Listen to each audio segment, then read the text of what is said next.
Welcome back to the channel, people. It's your boy Ducato, and we back with another video. If y'all haven't done so, hit that subscribe button, turn on your notifications, and then drop a comment after the video down below. This video is just another update, transfer news, some World Cup news as well in terms of what we've been seeing. Any new links, any new headlines. So we're just gonna get right into it. You know, as we always said and we lamented before, Ederson of Atalanta is confirmed. He's through the door. He's our, I guess, first signing, you would say, under Michael Carrick. I know people are really gung-ho about this left winger or winger situation. To be honest, if we don't get the sales that we're expecting, a la a Marcus Rashford, you know, there's news that Barcelona has not triggered the buy obligation, so he could be coming back or going to another destination. So that's one thing to look at. You also have who else is there? Like, again, we're not sure about Ugarte, if we're able to get some money for him. You know what I mean? Like I said, it's still early in the window. There's still a lot to process. However, you know, a lot of what we were hoping for was contingent on a lot of the sales, like the Rashford to Barca. You know, I know there's other clubs like Bayern that may be interested. It's just he's making too much money to want to pay a player that caliber. There was a report from David Ornstein that there is a 40 million release clause for any clubs not named City or Liverpool. So we still have it there. Our intentions is for him not to be reacclimated into the squad. So it looks like, you know, they're standing 10 toes on that. However, it's not as easy peasy as it looks that we can get a sale off, right? With that being said, we're still working on Matthias Fernandes. A lot of indications, a lot of, you know, fingers are being pointed to the fact that he is going to be a United player. It's just whether or not we can figure out what that contract, what that payment plan to West Ham will look like. So right now we're waiting to see what that payment plan will kind of look like. I don't want to be paying more than 60 million. Let's just keep that quite clear. I do not want to be paying more than 60 million for Fernandes. That's with add-ons to a club that is relegated. I don't see why they feel like they could or should demand more. We're not doing that. So yeah, he's a great player. He has a lot of class. It's just that price point. You know, he's 21, solid midfielder, but $80 million? No. He's, as I said, fair market value, 50 to 60. I'm okay with that. I'm okay with a package in and around that range, 50 to 60. I'm okay with that. So yeah, we'll see how that works. I feel like we're just linked to like every player now. It's crazy. Like, we're just linked to every player. Like, I'm seeing Somerville, we're linked to, you know, we just got an update that we're not really in the running anymore for a Sandro Tonali. I feel like he's been priced out. There's reports that Tottenham are gearing up like for him. Tottenham's also looking at Gakpo for about 70. I'm like, ugh. You want to pay Gakpo 70 for him to run straight at you and then cut onto his right foot? That is crazy work. But to each their own, you know what I mean? That's how I always look at it, to each their own. But it's still crazy work to me. What else? Yeah, it's just We need, as I've always said before, and I said in my previous videos, we need a minimum of at least 5 players.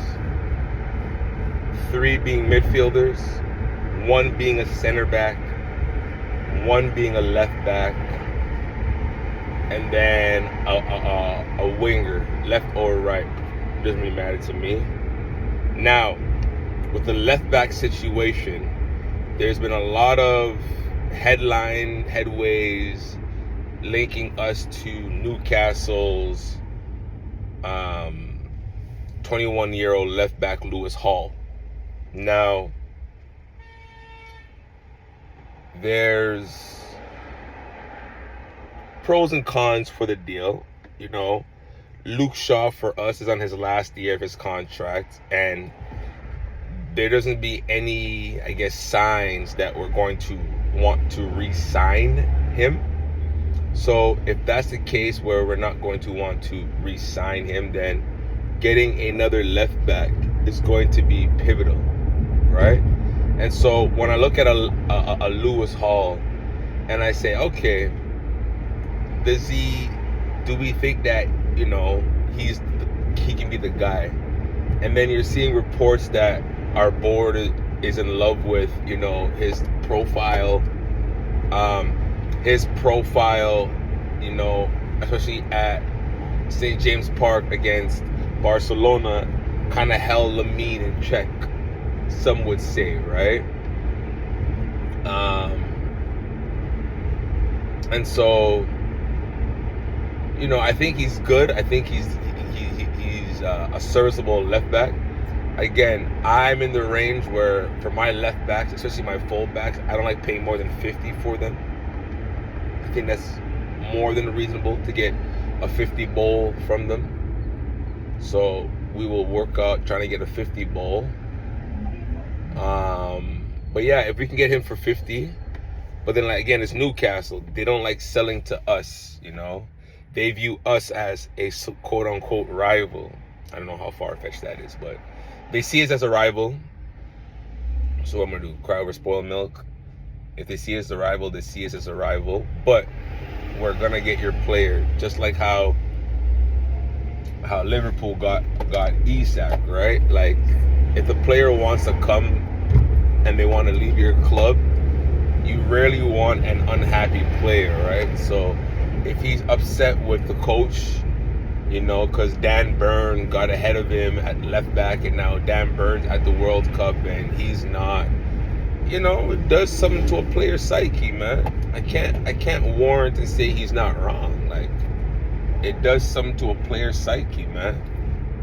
So he wants there, right? So, like I said, Lewis Hall, if we can get Lewis Hall, and then what I've been seeing a report on is Maxime Lacroix and Crystal Palace are at some sort of a stalemate. He has 1 year left on his deal, and for 40 million euros, yes, go and get that guy. What the hell? Like, as I said before, De Ligt is hurt. We need a serviceable center back. Martinez is injury prone. Yoro and Heaven, while I love Heaven, I think he has the potential, they're just still young right now. And I would love for them to learn behind like a veteran. Lacroix is 26 years old, serviceable, knows what he's doing, solid at the back. You know what I mean? He's kind of profile I think we should be targeting. You know what I mean? If he's even open to coming to us, and you know, the player contract and agent deals won't be too hard to get done, then let's get that done. But Lacroix needs to be there, man. Maxime Lacroix needs to be there. Highly rated, super underrated center back in the Prem. Crystal Palace, man. The reason why I like Palace is because they know how to choose their peoples. They know how to select the right peoples for the most part. So that's what I'm hoping they can rectify again with us getting Maxime Lacroix, man. I don't know, man. I rate him a lot. So we'll see if he's down to come. And if he's down to come, let's just pull out all the stops to get that brother. No hose bar. And then for the World Cup, you know what I mean? For the World Cup, because I feel like that's who we've really been linked to. You know, the Lewis Halls, I've been reading reports about the Somervales and things of that nature, but I wouldn't read too much into that. I think we're inclined to get those players. We'll see what else ends up happening, if there's any more opportunity buys or market buys, but I see us finishing with those players. And then for the World Cup, man, I know y'all been tuned in. I know you guys have been watching. There's been a lot of draws. There has been a lot of draws, and I love it because it just shows you what pride and really playing for the badge does, you know? It's different when it's at a club comp versus when it's international and you have fans from your country, your birth, your place of birth, cheering and rooting for you and wanting to see you do well. That the passion and fire that these players bring, that they have, you can see that it's unmatched. When I'm seeing Cape Verde draw 0-0 with Spain, and even arguing to the fact that Cape Verde should have left there with a win, you know what I mean? It just shows you. It literally just shows you. You know what I mean? What the World Cup really is about. You know what I mean? It literally just shows you what the World Cup really can do. And so, you know, a lot of these foregone conclusions were games like, yeah, this team is going to automatically wipe the floor. No. And that's what I love about it. All these 1-1 draws with these so-called bottom feeder teams, like, I love it, man. Cape Verde, you guys made me proud, man. You made me proud. You know, you guys made me proud, man. Super happy.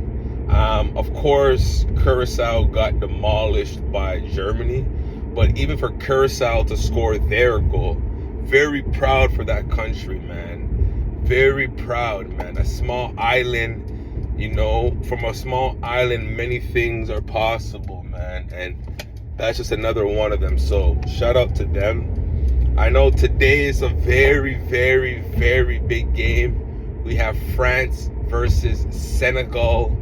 Argentina plays later today, but you know, I have France starting their first or opening up their World Cup tournament with a win. I believe it will be a hard fought 2-1. You know what I mean? France has a lot of elite attacking talent. I just believe that they can still be cracked, which is why I give Senegal a goal. You know, Mane is just, you know, when it comes to playing for countries, these guys are just different. So I expect it to be a fight, but I still expect France to prevail. Those who were watching, I think a couple nights ago, Yan Diomande, Ivory Coast, how they were able to squeeze past. Who did they play again? I know they played a team. Ahmed Diallo, Manchester United. He scored the game-winning goal. But a lot of eyes, a lot of noise were being made for Yan Diomande. Now, from what I saw, defensive work rate, a stout. Like, losing the ball, winning it back, tracking back, helping out, even like his dribbling, the take-ons, getting past the crosses. I see what people are talking about, and for 19 years old, what impressed me the most about him is just the strength, the sheer strength to hold off defenders that are older, that are more seasoned, to blow past guys, to get the cross in. I think Nicolas Pepe should have done better with the shot that hit the crossbar, but I saw the light in terms of what people are saying about Yan Diomande. The only gripe that I have with him And I know he's young, so it's gonna hopefully come. But it's just that finishing. That finishing I didn't like. And the reason why I don't like it is the finishing to me felt a bit forced. And in the Prem, you're not really given a lot of time on the ball to begin with anyways. So the time that you do get, if it looks like you're playing hot potato and you're just blasting it over the net and things of that nature, there's just a level of calmness I still think he needs to develop.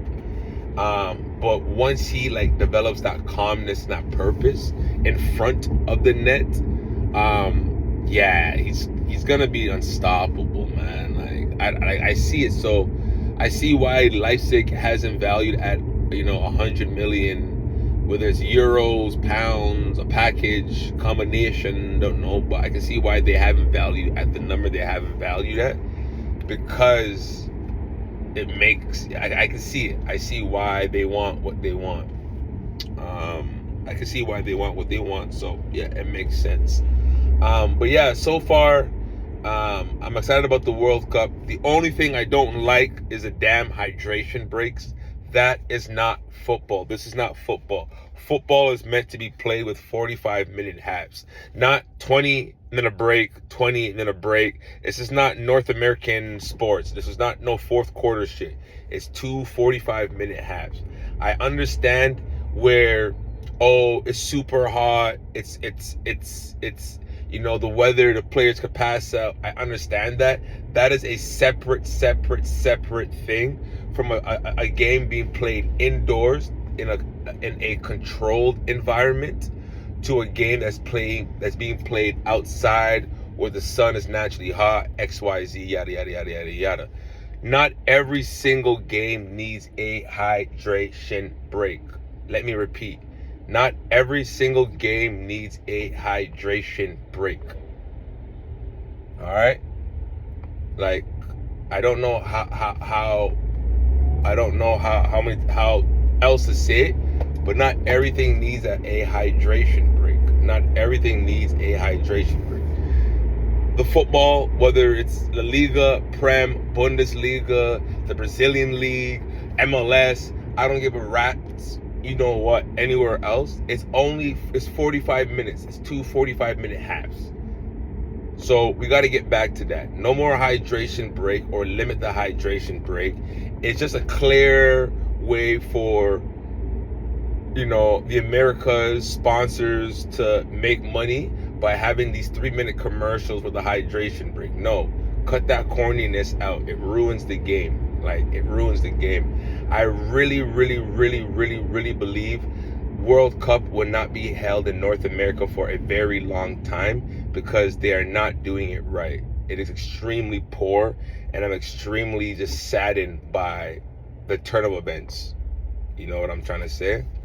So, yeah, man, there's just that. Today's a lot of, tomorrow for sure has the big games with a lot of teams playing tomorrow. I know today it's just France and Senegal is a big one at 3 o'clock Torontonian time or Canada time. And then you have the Argentina game, I think, thereafter. But let me know who you're supporting. Let me know what you think about the videos, trade rumors, transfer rumors. Is there anybody else on your list that you think you would want to see? Do you like who I've said so far? Do you agree that we need a center back or not? Let me know below. It's your boy Ducato, and as always, let's get it.